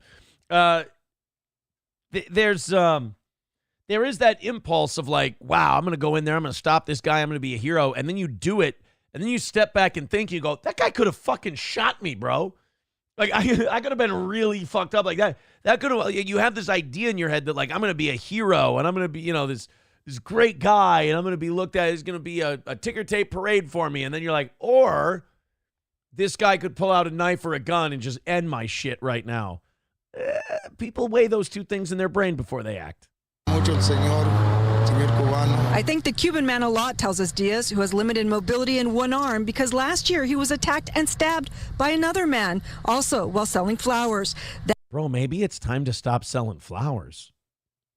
I mean, I never thought of the floral business as a dangerous, tough business, but apparently I was wrong. I mean, you're getting stitched up from being stabbed and shot and punched and beaten. I mean, this isn't really a line of work where you should be incurring those kind of injuries, bro. I mean, at least I hope your flower business is doing well enough that you can hire a bodyguard for it.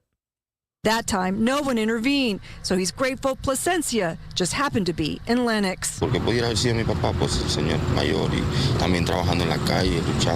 could have been my dad, an older man working on the street, struggling to get ahead, Plasencia says. He tells us he arrived in Los Angeles from Cuba in July, and since then, he's also been robbed. All his documents stolen. He now lives in a tent and is working on jobs. Oh, boy. Oh, boy. There's another feather in the hat for America's immigration policy. It's wonderful. People can come here. I don't mind if people come here and they rent an apartment, buy a house, whatever. But if you come here and you're just living on a tent in the middle of Main Street, that pisses me off. I mean, if you live here, like if you were born here and you're living in a tent in the middle of Main Street, that pisses me off. Like that fucking sucks. But if you came here from somewhere else, like if you transported yourself to here just to make another person live in a tent in the middle. Like, there's something about, like, I've always been of the opinion of we have enough of everything here, like bad things. Like, we have enough people living in tents. We don't need to import more people living in tents. That feels like we're going the wrong direction. You know, or we have enough, you know, people say, oh, who cares if a murderer or a thief or an R-wordist, you know, who cares if they're illegal or not? It's like, well, I care because if they were born here, like we have enough of them. We have enough scumbags that were born here legally. We don't need to import more of them. That's, again, going in the wrong direction. I'd like to give him something because I was outmatched, Diaz tells us. How about a flower? He maybe likes flowers. He can start a floral arrangement outside his tent. He's been looking for Plasencia, so we arranged for them to speak by phone. Diaz thanked him repeatedly and apologized for not being able to find him to return the favor. But Plasencia responded, it's not necessary. I did it from the heart. And he got to punch a guy in the head 300-400 times. I mean, that always, works some of the steam off. So there is that. But, it's not like the guy didn't get anything for his trouble. He got to beat the fuck out of a dude, and he's not going to face any charges. That is pretty ballsy if you're here illegally just to jump some guy and start whooping his ass in the street. Because you are going to get attention for that. Maybe it's attention you don't want. And Diaz, despite the attack, is back out selling flowers, although now he's accompanied by his daughter. He tells us he's been working since he was 6 years old and just doesn't know how to sit at home. And so he's back out selling.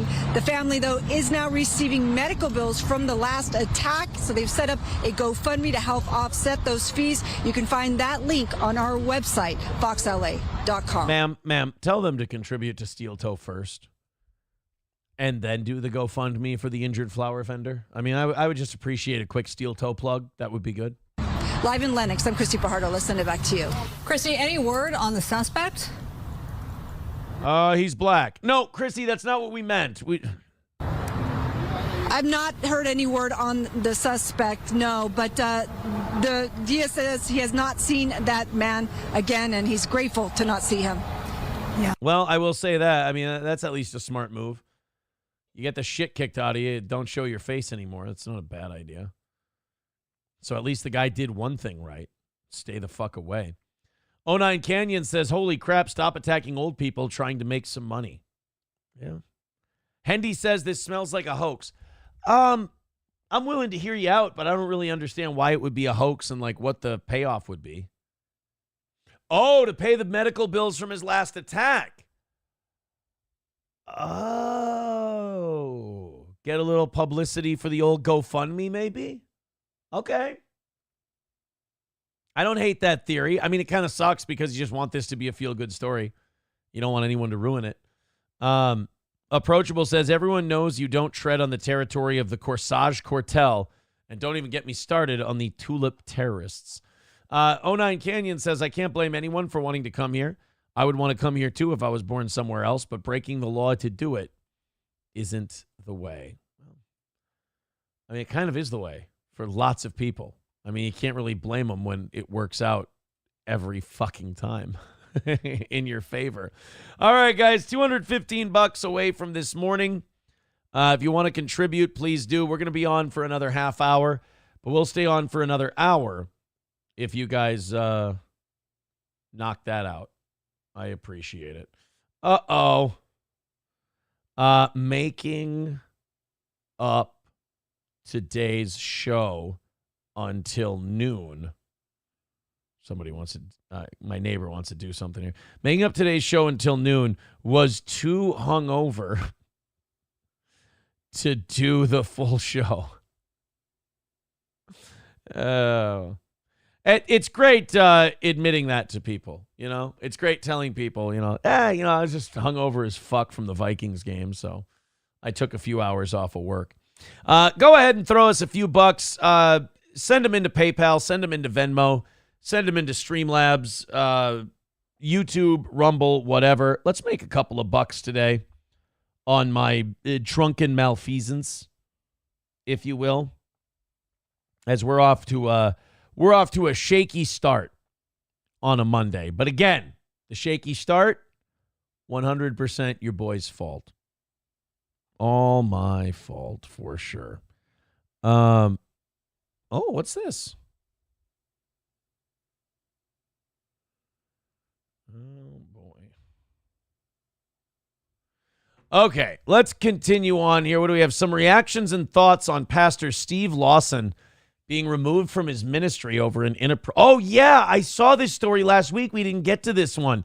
We got another one of these mega pastors, turns out, is,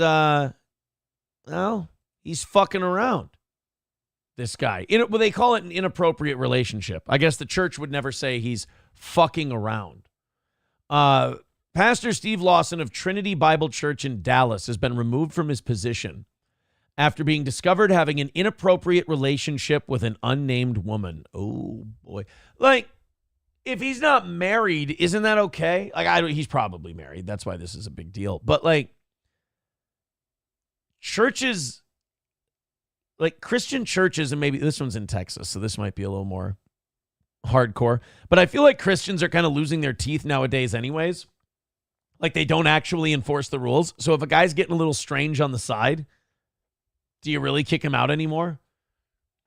I mean, you got a pope who's like, yeah, trans people, fucking God loves them. It's like, I don't know about that one. Gay people, God thinks they're great. I'm like, I think you might want to talk to him about that. Oh, Hindus, Sikhs, Jews, Muslims. Yeah, there's all kinds of different paths to heaven. Are you sure about, like, the Pope is saying some crazy shit that, like, somebody should probably remind him that he is Catholic and they do believe certain things and that he's not exactly, toeing the line, so to speak. The elders at Trinity Bible Church of Dallas regretfully announced that effective immediately, Stephen J. Lawson has been removed indefinitely from all ministry activities at Trinity Bible Church of Dallas. Several days ago, the elders at Trinity Bible Church of Dallas were informed by Steve Lawson of an inappropriate relationship that he has had with a woman. The elders have met with Steve and will continue to come alongside him, terrible choice of words, and pray for him with the ultimate goal of his personal repentance. Steve will no longer be compensated by Trinity Bible Church of Dallas. I just imagine that is a gravy gig to have, though. I imagine that is a nicely paying position. 09 Canyon says premarital sex isn't allowed, and being a minister, I'm betting it was underage girls or boys. Well, it says woman. So he was at least, fucking someone who was of age. I mean, that's always a positive. You got to be happy if you're oh, shit, that sucks. Not for me. I'm fine, guys. Don't worry. Pastor Steve got caught rubbing another man's rhubarb. Oh, you never want to rub another man's rhubarb. Shit. Oh,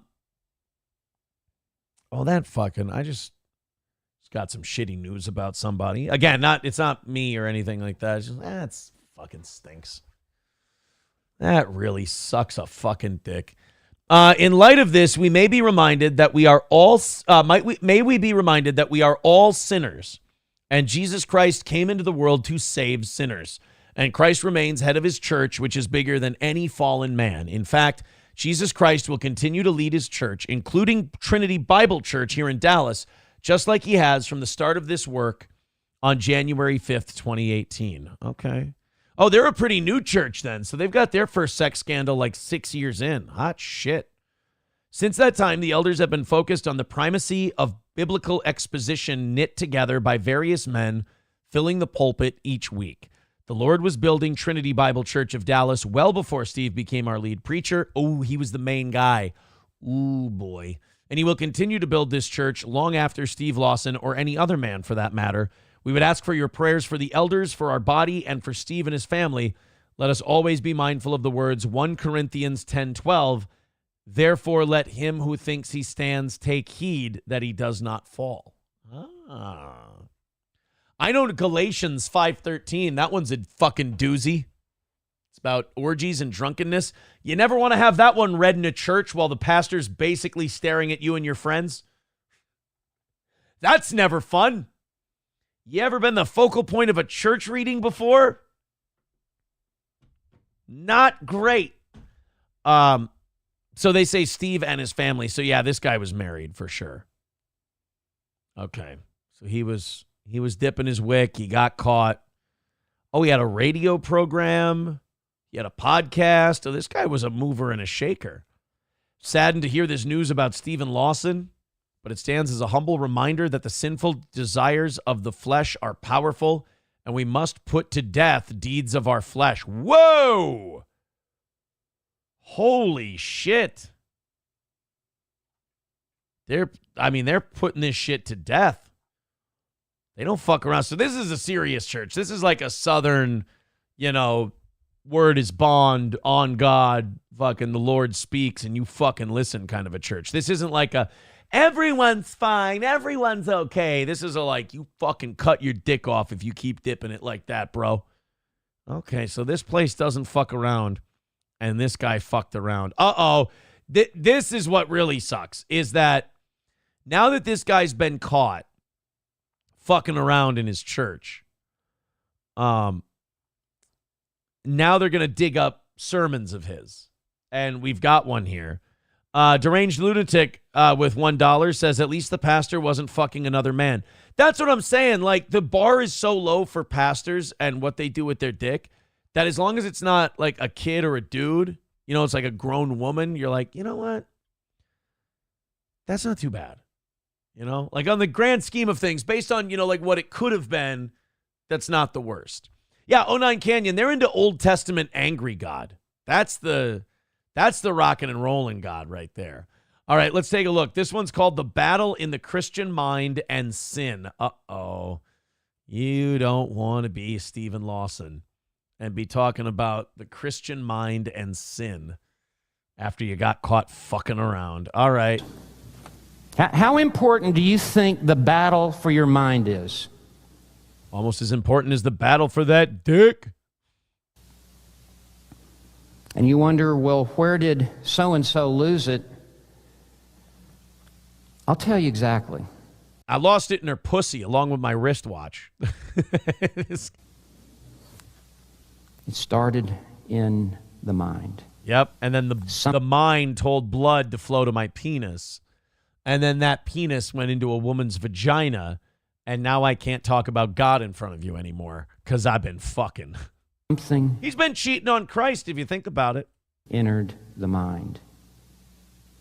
Something was allowed to come into the mind that was not wholesome. Uh-oh. It wasn't pure. Is he talking about, like, this sounds like, you know, they say, like, sometimes guilty people want to get caught. Like serial killers and stuff, they'd be like, they want to get caught. I wonder if this guy wasn't self-snitching and he was trying to get caught because he felt, you know, a lot of these guys, these religious guys, they feel so much shame for what they're doing, but they don't want to, like, admit it, but they want someone to catch them. It wasn't excellent. It wasn't worthy of praise. Uh-oh. It was morally loathsome. Oh, see, these guys are fucking old school, old-timey Christian. And peace moves out. And the pursuit of sin accelerates. Oh, boy. I want to conclude this message where I began.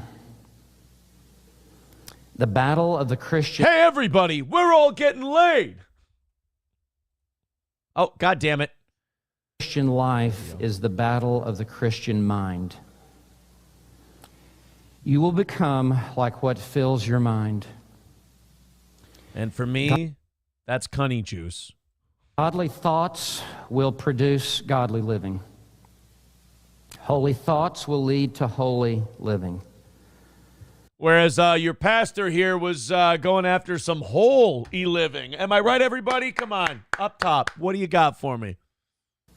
But conversely, base thoughts will lead to base living. Based. So guard your mind. Set your mind on the written Word of God. Set your mind on the living Word of God. And the most powerful word in your vocabulary today just cunt. No. May be no. Oh, say no to pussy. Should have And listened, to just Father. walk away or turn it off. And for the purity of the mind to be preserved. Yeah, but Pastor, what do you do if she looks at you and she goes, what that dick do? Oh, can't walk away from that, can we? She's too tempting. And I know she should remain a private temptress and, like, we shouldn't know anything about her, but when there's stories like this, you're curious to see the woman. You're like, I want to see what he fucking threw the pastor and the church away for. I want to see what made him give it all up. Because, like, there's sometimes, you know, the old Bill Maher joke, Hugh Grant had Elizabeth Hurley at home. He wanted Marvin Hagler in a wig. But then other times you see a guy like, oh, man, he lost it all just to fuck this chick. And then you see the guy, and then you see the chick, and you go, all right, I get it. I understand. This is every believer's responsibility. God must give us the grace to do it, for temptation is strong, is it not? But nevertheless, the responsibility lies at the feet of every believer in the body of Christ. Amen. So, that guy's pretty good. They're going to be, I can see why they're sad to lose him. But you got to lose him. You can't keep that guy around. He's been fucking. And a church like that, those guys are serious, man. They're not going to put up with any fucking going on.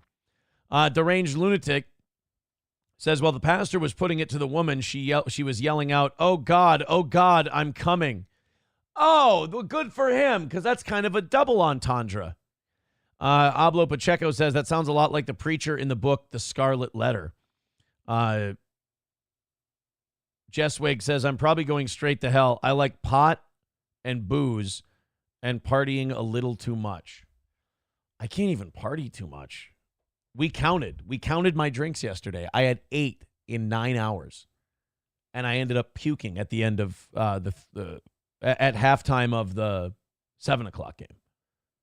8 drinks in 8 hours, and just blew. I think it was Sun.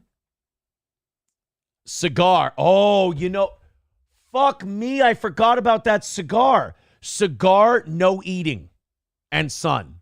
Oh, that's what did me in. Son of a bitch. I forgot about the cigar. 09 Canyon says there's a church group that used to, maybe still does, teach that you should imagine having sex with Jesus when you masturbate. Even men should imagine they have a spiritual vagina. Wait, what? You should be thinking about, hold on, wait a minute. You should be thinking about, no, we shouldn't be thinking about Jesus when we're jacking off. Shame. 215 or 210, 215 away from doing a little overtime today. But again, kind of just filling time. I think what we're going to do is we're going to keep this goal for the evening show. And then basically what you guys have thrown in today, since we didn't do a full morning show today, we'll just keep it for the evening goal, if that works. What's next for this little program is we've got about 20 minutes left. If you do take pity on us and you want to throw us a couple of bucks, all the links are in the chat. Streamlabs, PayPal, Super Chats, Venmo, memberships, all that happy horse shit. How the fuck does this happen? A Florida mother was arrested Wednesday after her child missed over 30 days of school in a 3-month period. 30 days. 3 months. That's 20 school day. That's 60 school days. They missed half the school days in the first 3 months of the year. According to a court summons filed in May, 34-year-old Brittany Messineo failed to have her child attend elementary school from January 23rd to April 23rd. There's just so much shit that your parents can do to fuck you up before you're old enough to stand on your own 2 feet. There's a lot of people in this world who don't even know it, but they're fucked before they even have a choice. That's really too bad. The student also had a history of missing school in the 2021, 2022, and 2022-23 school years. According to a report, the child had 102 unexcused absences in the 2021-2022 school year and 79 2 years ago. Messineo faces a charge of failure to require school attendance along with failure to appear in court. We should be doing this to parents more. Punishing them for their kids not performing or underachieving or not going. I feel like if parents had to get more involved in school, we might see a little bit better results. And you might not see so many fucking batty teachers screwing up your kids, too. A lot of parents treat school like it's daycare. They'll take care of it. School's got it. It's no, you got to be involved, too, or this whole thing isn't going to work. And your kid's going to get fucking brainwashed by some rainbow-haired cretin. Does that look like meth, by the way? I don't know. How old does it say she is? 34? I don't know. That looks about 30. That looks right. Doesn't look too bad. Why are people smiling in their mugshots? Why aren't you doing better mugshot? Your boy had a way better mugshot than that. I should teach a class on how to take a good mugshot. Feel like it's a lost art. Ablo Pacheco says, to be fair, school sucks. I wouldn't care if my kids skip school either. Well, they don't let you. It's legally, they can't let you do that. Jesswig says, my entire neighborhood has started homeschooling, and we aren't in a bad state. Moms are over what they are teaching. Oh, they don't like what the public schools are teaching? Yeah, I mean, I guess if you can afford that, like if you can afford to have somebody stay home and teach the kids, that's not terrible. As long as you get them socialized, you know? You don't want them to end up being weird. Dive Bar says, and they would think twice about having more kids. That's another good point, is if you had to take more responsibility for them, maybe you wouldn't have so many of them. Jesswig says, without makeup, she's good for that age. Yeah, she did. That was I didn't think about that either. That, you know, she didn't have makeup on or anything. That's a pretty good 34. Shitty parent, but pretty good looking 34. Sam Show says, well, normally, Aaron, you don't smile in your mugshot so the lawyer can argue you're remorseful and not smug. Well, I'm just trying to be in a jovial mood. Trying to be in a jovial attitude, Sam Show. Hey, Sam Show, I'm trying to show him that the Jews didn't get me down. Now, see, I just had to speak his language. That's not how I really feel. I just, you know, Sam Show. I get Sam Show off my back when I say shit like that. Bigot on Socialist Media says, I attended about 60% of classes in grades 11 and 12 and still got B's. Nice. It's a great gig if you can get it. JH says, Aaron had the best mugshot. Oh, please. I'll wait for the awards to come out, and I'll see how we did.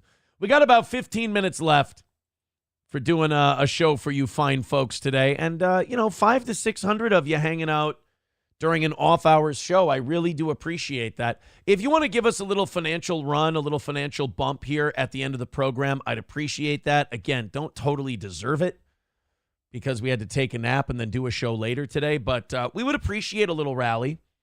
You know, not a lot in the old PayPal and Venmo today, so if you want to throw steel toe a couple of bucks, boy, oh boy, would I sure appreciate it, and we'll put it towards tonight. Thank you guys very much. Couple 5s, couple 20s, couple 50s. Maybe a couple hundies. I mean, if you guys knock out that $200, we will do an extra half hour. Like we'll light it up a little longer. We'll go till 12:30. But again, don't really want to push it after today. If I were to give you 10 years, I still don't think you'd be able to guess who walks around the Ann Arbor street corner in this video. Okay. What's this? There's no lead up to this next video other than that. So if I gave you 10 years to guess, you'd never guess who came around the corner in this Ann Arbor street. So here's just some dickhead, and he's eating a sandwich, and somebody comes around the corner. All right, let's see. I'm going to say Chicago, Michael Jordan. Whole lot of sandwich still. Yeah. I'm trying to talk. How do you say big boy bite in German? Big bites. Oh, my God. It's fucking Lori Lightfoot. That is a creepy-ass poltergeisty thing to see walking around the corner. It does seem like a horror movie. How do you say big boy bite in German? Big bites. Roast on my Okay. She just walks around minding her own business. She's trying to throw, what's her name in jail, right? Tiffany Henyard. What's that bitch been up to? No, Sam Show, that was not Beetlejuice. That was Lori Holy shit, maybe that was Beetlejuice. I might be wrong. That might have actually been Beetlejuice. What's Tiffany Henyard been up to? I know that she's still under federal investigation, but is she still fucking around? Oh, boy. Now they're mad at her about how she appointed the new police chief in Dolton. I mean, I will say that compared to her other crimes and high crimes and misdemeanors, this one isn't as sexy. But I'll check it out. I'll see what the Lori Lightfoot right now is trying to put Tiffany Henyard in jail. That's her big Dalton police big to-do. officers voted no confidence in Deputy Chief Louis Lacey. A new top cop has now been appointed. Ronald Burge Sr. He ran against current mayor Tiffany Henyard back in 2021 and formerly served as police chief in Dixmoor. The former Dixmoor. Everybody laugh at the name Dixmoor. So she appointed somebody who ran against her? Deputy Police Chief Louis Lacey was indicted on bankruptcy fraud charges. Yeah, see, her old police chief was dirty, crooked, and filthy, just like her.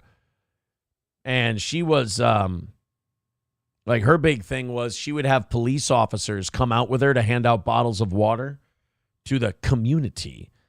And she would pay them overtime to basically be her entourage, and she'd pay it out of city funds. They had like a $5 million surplus when she took over, and they're in the whole $3.2 million in Dalton. She has, and I mean, she might as well have just pocketed it all, because a lot of it was like vacations and trips and shit like that.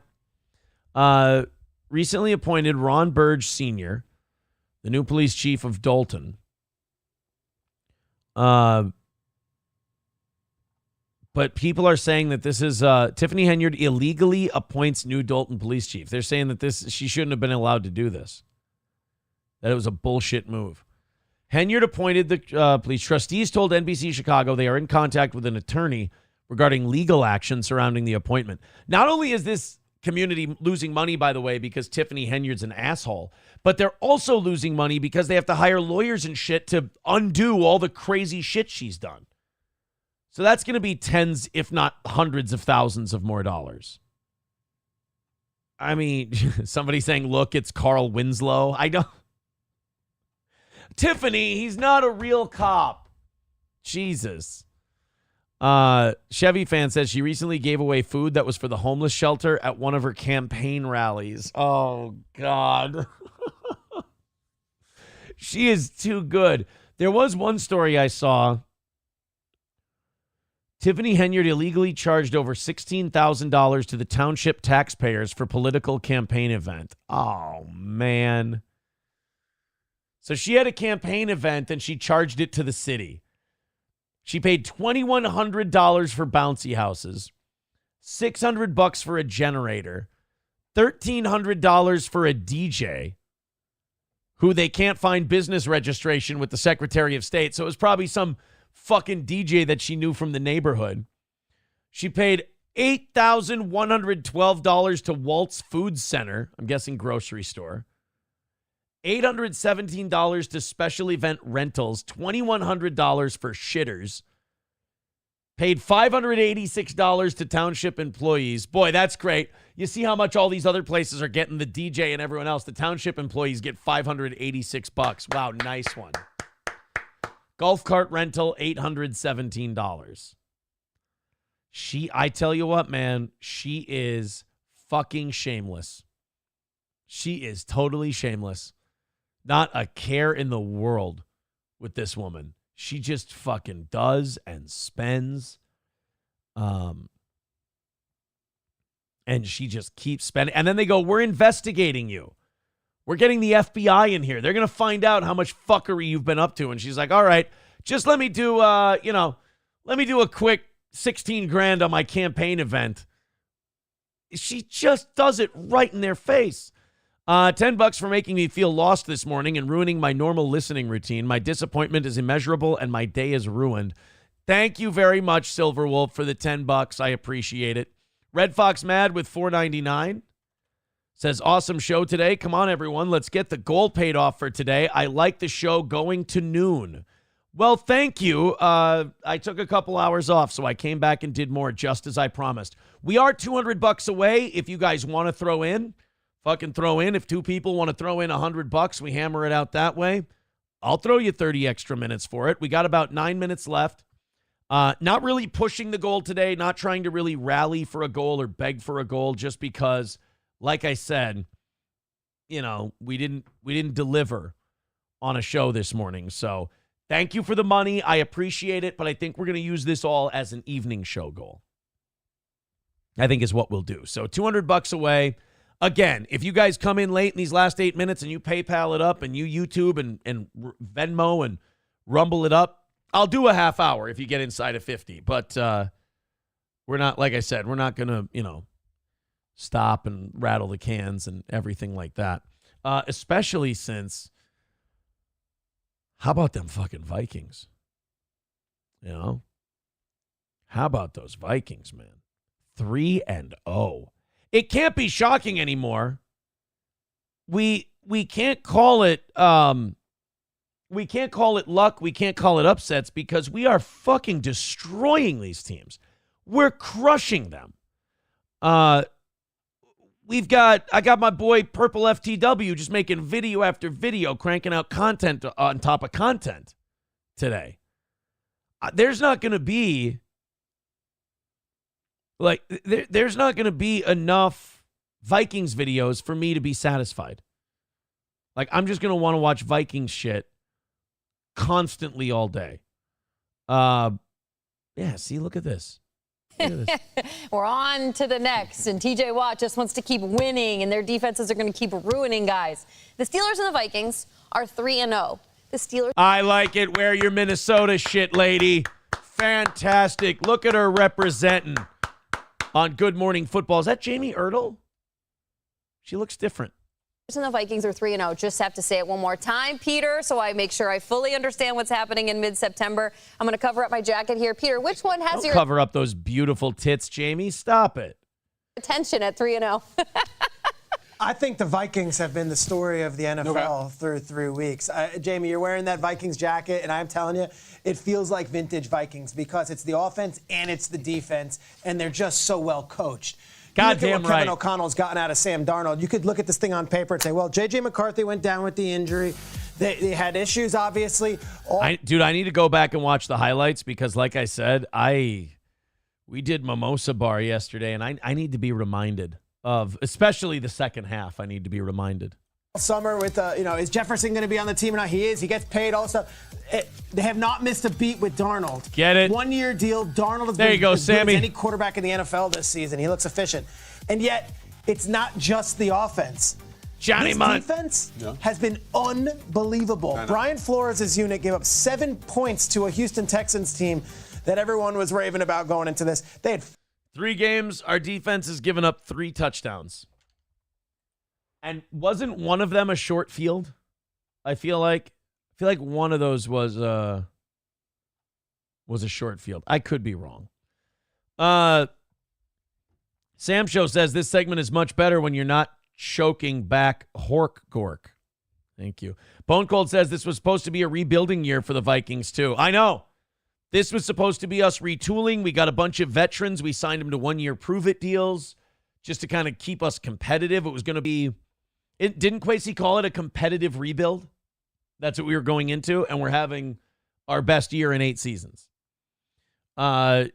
Chevy fan says, vintage Vikings, it means a choke is coming. I don't mean to worry anyone.